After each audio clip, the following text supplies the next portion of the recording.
গেজা বের হয়েছে, প্রস্রাব করে দিচ্ছে, সাথে সাথেই মারা গেছে। আজকে 8টা বাজে, তা আমরা শেয়ারি খাইয়ে 5টা বাজে আইছি। আইয়ে কয় কি ভাবি আমার মাথা মতো আরসাইয়ে দাও, আমার তো লই দেবে, বেনি বেনি করে দাও। তার তেল মল দিয়ে বেনি টেনি করে টরে দিছি। তারপরে কয় কি ভাবি আমার এখানে বই, তার বইছে পর সিস্টার ওই জায়গাটা ইঞ্জেকশন দিতে গেছে।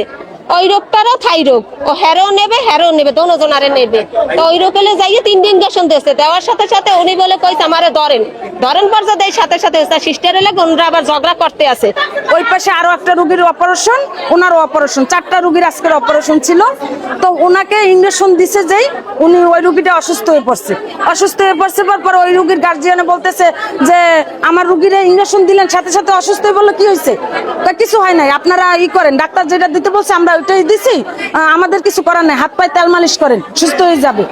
এইটা ওনাদের সাথে ঝগড়া করিয়া এই পাশে আইসেই ওনারে দিচ্ছে। হ্যাঁ আইয়া ওনারা আবার কাকি ইঞ্জেকশন দেন এবার মোর নন্দে এবার ব্যাগের মধ্যে ইঞ্জেকশন বাইর করছে, বাইর করে এর মধ্যে এসে পর হেরা 3টা বাইঙ্গেই বাইর করে এর মধ্যে ডুবায়।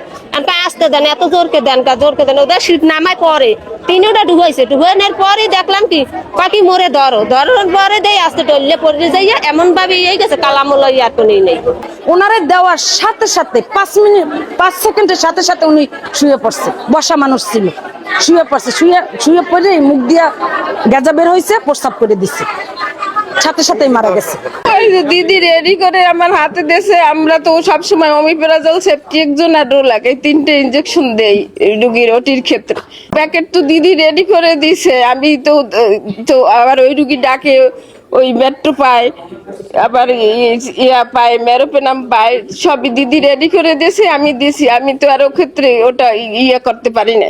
এভাবে বললে আমি কি বলবো, কিভাবে কি হয়েছে আমাদের ক্ষমা সুন্দর দৃষ্টিতে দেখেন। আমার আত্মীয় স্বজন যদি হইতে এরকমের যদি মৃত্যু সজ্জায় শায়িত হইতে, তাহলে সেটা তো কেউ মেনে নিতে পারে না, তারাও তো মেনে নিতে পারতেছে না। আমাদের ভুল ভ্রান্তি ক্ষমা করেন, এরকম তো হয় না। চাকরির লাইফে এই 26 বছর বয়স, চাকরি কোনোদিন তো হয় না এরকম। এবং এটা একটা আমরা যদি মেডিকেল ভাষা বলি প্রফেশনাল নেগলিজেন্স, এটা এবং এটা অবশ্যই একটা শাস্তিযোগ্য অপরাধ।